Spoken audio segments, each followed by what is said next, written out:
আসসালামু আলাইকুম। নবম দশম শ্রেণী এবং এসএসসি পরীক্ষার্থীদেরকে শুভেচ্ছা জানিয়ে আজ আমি তোমাদের গণিতের অধ্যায় 13 থেকে সসীম ধারা নিয়ে আলোচনা করব। শিক্ষার্থীরা তোমরা মনোযোগ দিয়ে আজকের এই আলোচনাটি লক্ষ্য করো। প্রথমে আমরা ধারাতে যাওয়ার আগে আমরা জানব অনুক্রম কী। দেখো, কোনো সংখ্যাকে নির্দিষ্ট নিয়মে সাজানোই হচ্ছে অনুক্রম। কোনো সংখ্যা না, যে কোনো জিনিসকে যদি তুমি নির্দিষ্ট নিয়মে সাজাও তাহলে সেটা অনুক্রম হবে। আমরা একটা সংখ্যার উদাহরণ নিয়ে দেখি।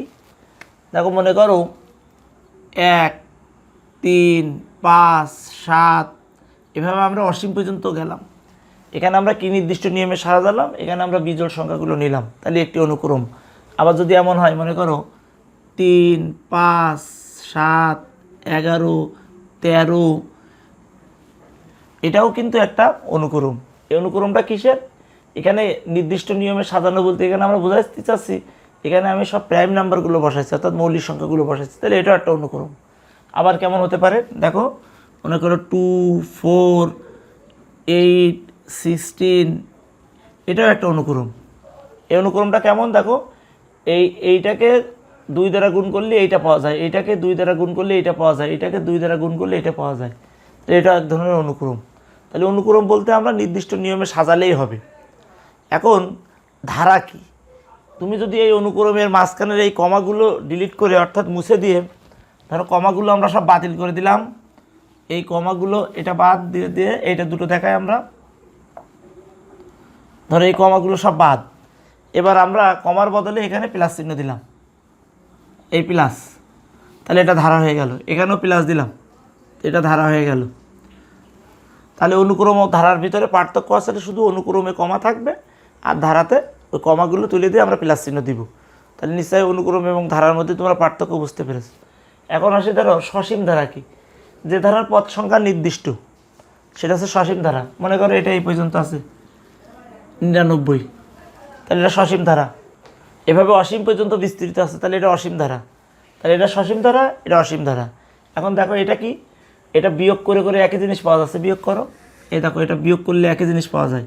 অর্থাৎ দ্বিতীয় পদ থেকে প্রথম পদ, তৃতীয় পদ থেকে দ্বিতীয় পদ বিয়োগ করলে একই জিনিস পাওয়া যায়। এটা ভাগ করে করে দেখো একই জিনিস পাওয়া যায়। 4কে 2 দ্বারা ভাগ করো, 2 হয়। 8কে 4 দ্বারা ভাগ করো, দেখো 2 হয়। 16কে 8 দ্বারা ভাগ করো, দেখো 2 হয়। এরকম ভাগ করে করে যদি একই জিনিস পাওয়া যায় সেটাকে বলা হবে গুণোত্তর ধারা। আর বিয়োগ করে করে যদি একই জিনিস পাওয়া যায় সেটাকে বলা হবে সমান্তর ধারা। বিয়োগ করে করে একই জিনিস পাওয়া মানে সাধারণ অন্তর সমান। তাহলে সমান্তর ধারা কাকে বলে? যে ধারা সাধারণ অন্তর সমান তাকে সমান্তর ধারা বলে। তাহলে আমাদের উপরের এই 1 নম্বর বোর্ডের এইটার দেখো, এটা একটা সমান্তর ধারা। এটাকে আমরা একটু উপরে ঠিকঠাক করে লিখি। মনে করো 1 + 3 + 5 + 7 + আমরা এই পাশে +9 তার আগে কত আসে দেখো, 2 করে বেড়েছে এদিকে, তাহলে এদিকে 2 করে কমবে। এটা হচ্ছে 97, তার আগেরটা হচ্ছে 95, এভাবে আছে। তাহলে এটি একটি আমাদের সমান্তর ধারা এবং এটা সমান্তর সসীম ধারা। তাহলে এই সসীম ধারাটিকে আমরা যদি প্রথম পদ এ হয় এবং সাধারণত ডি হয়, তাহলে এটাকে আমরা কিভাবে লিখতে পারি? তাহলে তার আগে এটাকে দেখো আমরা এভাবে লিখতে পারি। এটাকে লিখতে পারি 1 + 1 + 2। এই 5কে লিখতে পারি আমরা 1 + 2 × 2। তারপরে 7কে লিখতে পারি আমরা 1 + 2 × 3। এভাবে গেল। আর লাস্টে দেখো এটাকে আমরা কি লিখতে পারি? এটা 99 থাক, এটা 99 - 2 লিখতে পারি। এই 95কে আমরা লিখতে পারি 99 - 2 × 2। এভাবেও কিন্তু আমরা এটাকে লিখতে পারি। তাহলে প্রত্যেকটা সমান্তর ধারাকে আমরা কিন্তু এই ফর্মে লিখতে পারি। এখন যদি প্রথম পদ এ হয় আর সাধারণত ডি হয়, তাহলে আমরা কিভাবে লিখতে পারি? দেখো, প্রথম পদ যদি এ হয় তাহলে প্রথম পদ এ সাধারণত ডি, তাহলে এটা এ আর এটা ডি, তাহলে a + d। আর এটা হয় কত? a প্লাস থাক, এটা হয় a + 2d। আর এটা কত হয় দেখো, a + 3d। এই 3 আর এই 2 তো d, এবার এটা কি আসে, শেষ পদকে আমরা পি ধরলাম, তাহলে এটা হচ্ছে পি, এটা দেখো এটা কী হয় পি মাইনাস ডি, এই প্লাস এটা কত হয় পি মাইনাস 2d। তাহলে দেখো সমস্ত সমান্তর ধারাকে আমরা এই ফর্মে লিখতে পারি। তাহলে এখান থেকে আমরা বলতে পারি যদি কোনো সমান্তর ধারার প্রথম পদ এ হয়, সাধারণত ডি হয়, পদ সংখ্যা এন হয় এবং যোগফল এস হয়, তাহলে ধারাটিকে আমরা কিভাবে লিখতে পারবো, এই এস সমান আমরা এটি লিখে দিতে পারি, এস সমান A plus D, A plus 2d, A plus 3d, এভাবে আমরা এটাকে কিন্তু লিখতে পারি। এটার নাম দিলাম আমি 1 নম্বর। এবার এটাকে আমি যদি বিপরীত ক্রমে একটু ঘুরাই লিখি তাহলে কী লেখা যায়, যে 1 নম্বরের পদগুলোকে বিপরীত ক্রমে সাজিয়ে পাই। কিরম বিপরীত ক্রমে সাজাচ্ছি দেখো, মনে করো 1 + 3 + 5 সমান আমরা কত পাই, 5 আর 3 8 আর 1 9। আবার যদি আমরা লিখি 5 + 3 + 1, তাও তো আমার 9ই হয়, এটা যোগফল ঠিক আছে। তাহলে এইটাকে আমরা এরকম ঘুরাই লিখলেও যোগফলের কোনো পরিবর্তন হয় না। তাহলে এটাকে আমরা ঘুরাই লিখব, আমরা এই একের পদগুলোকে বিপরীত ক্রমে সাজাচ্ছি, সাজালে কী অবস্থা দাঁড়ায় দেখো, এটা দাঁড়ায় পি, তারপরে এটা আছে কত দেখো পি মাইনাস ডি, তারপরে কত আছে দেখো পি মাইনাস 2d, তারপরে কত আছে দেখো, এই যে আমরা আর লিখলাম না, এই পর্যন্তই থাক। এবার এই প্লাস এর আগে আছে কিন্তু পি মাইনাস 3d, ওটা আমি আর লিখলাম না। এটা কত আছে দেখো, এই যে এ প্লাস 2d প্লাস এটা দেখো কত আছে এ প্লাস ডি প্লাস এ, এটার নাম দিলাম আমি 2 নম্বর। তোমরা পাশে লিখে দিবা কি 1 নম্বরের পদগুলোকে বিপরীত ক্রমে সাজিয়ে পাই। তাহলে এখানে আমরা যোগ করি, যোগ করলে কী অবস্থা দাঁড়ায় দেখো, যোগ করলে দেখো এস আর এস যোগ করলাম, এটা হলো 2s, এর সাথে পি যোগ করলে কত হবে নিশ্চয়ই এ প্লাস পি। তাহলে দেখো এ প্লাস পি, এই যে এ প্লাস পি, আর এই ডি কাটা, এখানেও আমাদের থাকছে এ প্লাস পি, এটাও খেয়াল করো এই 2d কাটা, তাহলে এটাও থাকে এ প্লাস পি প্লাস, এটা খেয়াল করো এই 2d কাটা, তাহলে এটাও থাকে এ প্লাস পি, পরেরটাও একই নিয়মে দেখো এ প্লাস পি, লাস্টেরটাও একই নিয়মে এ প্লাস পি। তাহলে এখানে খেয়াল করো আমরা কি লিখতে পারি, এটাও এ প্লাস পি, এই 1 2 3 আমরা বলেছিলাম যে পদের সংখ্যা, টোটাল পদের সংখ্যা আমরা ধরে নিচ্ছি n, তাহলে আমরা এটা পাবো হচ্ছে 2s সমান n ইন্টু এ প্লাস পি। এখান থেকে এর সমান আমরা কি পাবো n/2 ইন্টু এ প্লাস পি, এটার নাম দিলাম আমি 3 নম্বর। এখন লক্ষ্য করো এই যে প্রথম পদ এ, প্রথম পদ ছিল আমাদের, প্রথম পদ ছিল এ, এটার নাম থাক। দ্বিতীয় পদ ছিল কত আমাদের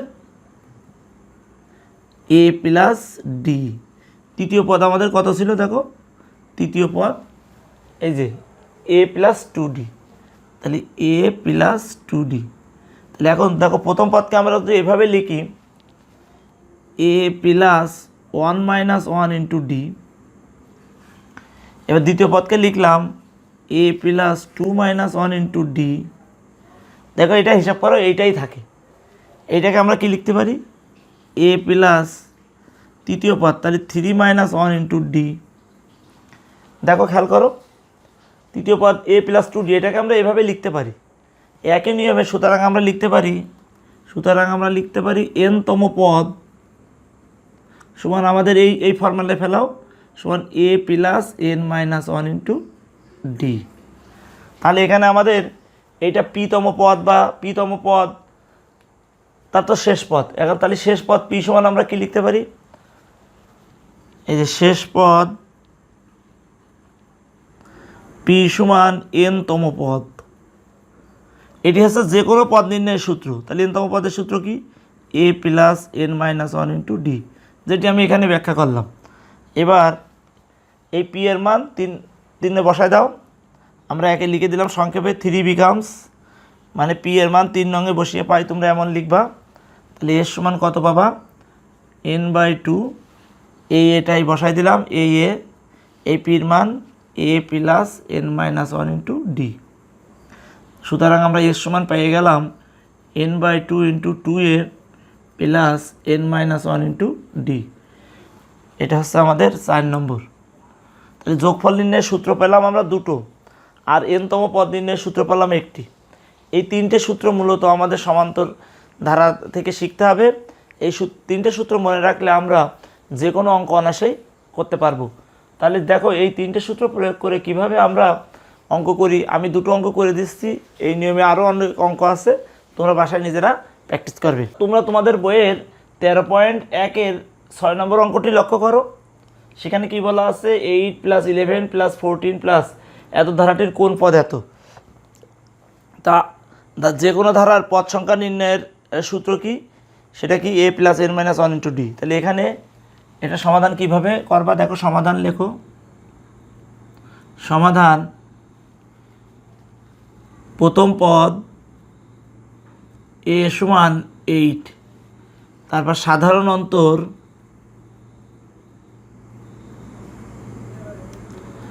d সমান 11 - 8 সমান 3। এবার মনে করি n-তম পদ সমান 392। 3-তম পদের সূত্র কি, একটু আগে আমি সেটি দেখিয়েছি, সেটা লেখো a + n-1 ইন্টু ডি সমান 392। বা তাহলে এর মান বসাও, 8 + n-1, ডির মান কত, এখানে এই দেখো 3 বসাও, 392। বা এটা গুণ করে দাও, 8 + 3n - 3 সমান 392। তাহলে এখানে থাকে 3n + 5 সমান 392। এই 8 থেকে 3 বাদ দিলাম 5। এবার এই 5টাকে ওই পাশে নিয়ে যাও। বা 3n সমান 392 - 5, তাহলে 3n সমান 387। আমরা বিয়োগ করে দিলাম 392 থেকে 5, বা n সমান 387/3, কাটাকাটি গেল 3 × 12 = 36, 3 × 9 = 27। সুতরাং আমরা পেয়ে গেলাম, সুতরাং n সমানে পেয়ে গেলাম 129। তাহলে এত ধারাটির পদ কোন পদ এত, তাহলে এত ধারাটির 129তম পদ হচ্ছে 392। সেক্ষেত্রে আশা করছি এই অঙ্কটি তোমরা বুঝতে পেরেছো। এবার আমরা যে আরেকটা সূত্র দেখাছিলাম, s সমান n/2 ইন্টু a + b, এই সূত্রের একটি অঙ্ক আমরা করব। 11 নম্বর অঙ্কটি দেখো, এখানে কি আছে, 5 + 11 + 17 + 23 + ... 59, এ ধারা যোগফল নির্ণয় করতে হবে। দেখো এখানে খেয়াল করো, শেষ পদ দেওয়া আছে। তাহলে শেষ পদ দেওয়া থাকলে কোন সূত্র প্রয়োগ করব আমরা, s সমান এই সূত্র প্রয়োগ করব কি, s সমান n/2 ইন্টু a + b। এখন দেখো আমার এর মান আছে এই 5, পির মান আছে 59, কিন্তু এনের মান কি আছে, এনের মান তো নাই। তাহলে এনের মান আগে বের করতে হবে। তা আমরা জানি কি n-তম পদ সমান শেষ পদ, সেই সূত্র প্রয়োগ করে আগে তুমি এনের মান বের করো। তাহলে এখানে সমাধান দাও। সমাধান, এখানে a সমান 5, d সমান 11 - 5 মানে 6, আর p সমান 59। এবার মনে করি, লেখো, মনে করি n-তম পদ সমান 59। তো n-তম পদের সূত্র কি, a + n-1 ইন্টু ডি সমান 59। এর এখান থেকে মান বসাও। এই দেখো এর মান 5 প্লাস n, তো এর মান আমরা বের করতে যাচ্ছি, তাহলে n-1 থেকে গেল, ডির মান 6 সমান 59। গুণ করে দাও, 5 + 6n - 6 সমান 59, বা 6n-1 সমান 59, বা 6n সমান 59 + 1, তাহলে 6n সমান আমরা পেয়ে গেলাম 60। তাহলে n সমান আমরা পেয়ে গেলাম 60/6, অতএব এন সমান আমরা পেয়ে গেলাম 10, 6 10 60, এই 10। তাহলে এই সূত্রে তুমি মান বসাও, এবার তোমরা পারবে। দেখো এন এর মানটা তো আমরা বসাই এখানে, তাহলে 10/2 এর মান আমাদের আছে 5 প্লাস পির মান 59, এটা ভাগ করলে হয় 5 গুণিত 60 আর 4 64, অর্থাৎ 59 যোগ 5 64, গুণ করো, এই 4 5 20, শূন্য হাতে আসছে আমার 2, 5 30 আর 2 32, তাহলে এটি আমাদের অ্যান্সার।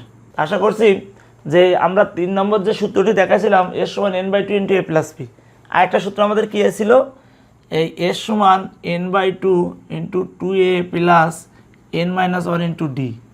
আমরা বলেছিলাম শেষ পদ পি যদি না দেওয়া থাকে তাহলে এই সূত্র আমরা প্রয়োগ করব। তাহলে এই সূত্রের একটি অঙ্ক তোমরা দেখো, এস সমান n/2 into 2a plus n-1 into D. এই সূত্রের আলোকে আমরা তোমাদের বইয়ের 9 নম্বর অঙ্কটি করব। দেখো এখানে কি আছে, প্রথম পদ আছে, সাধারণ অন্তরও আছে, আমাদের কিন্তু শেষ পদ পির মান নেই। তাহলে এই সূত্রে আমরা সহজেই কিন্তু এই অঙ্কটি করতে পারি। তাহলে লিখে ফেললো, এখানে সমাধান দাও, সমাধান, এখানে এ সমান 1 আর ডি সমান কত হবে, দেখো এটা থেকে এটা বিয়োগ করো, ডি সমান 3 - 1 সমান 2, আর আমাদের কত ধারাটির n সংখ্যক পদের, তাহলে পদ সংখ্যা সমান n। এখানে n এর মান কিন্তু যে কোনো সংখ্যা থাকতে পারে, 20টি পদ, 30টি পদ, 50টি পদ এরকম থাকতে পারে। তাহলে আমাদের যেহেতু এখানে পদের সংখ্যা n দেওয়া আছে, আমরা n লিখলাম।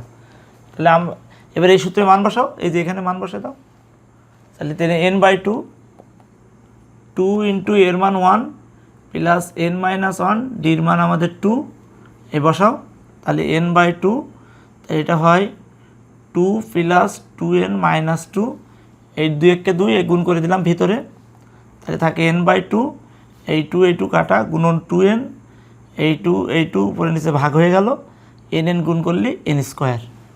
তাহলে এত ধারাটির n পদের সমষ্টি হচ্ছে n²।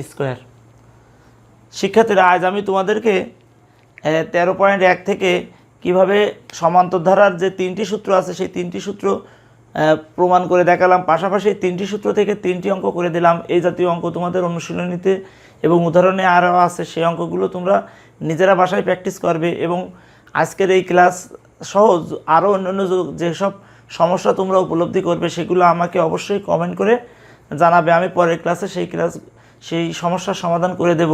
তা তোমরা ভালো থাকো, সুস্থ থাকো, দেখা হবে পরের ক্লাসে। আল্লাহ হাফেজ।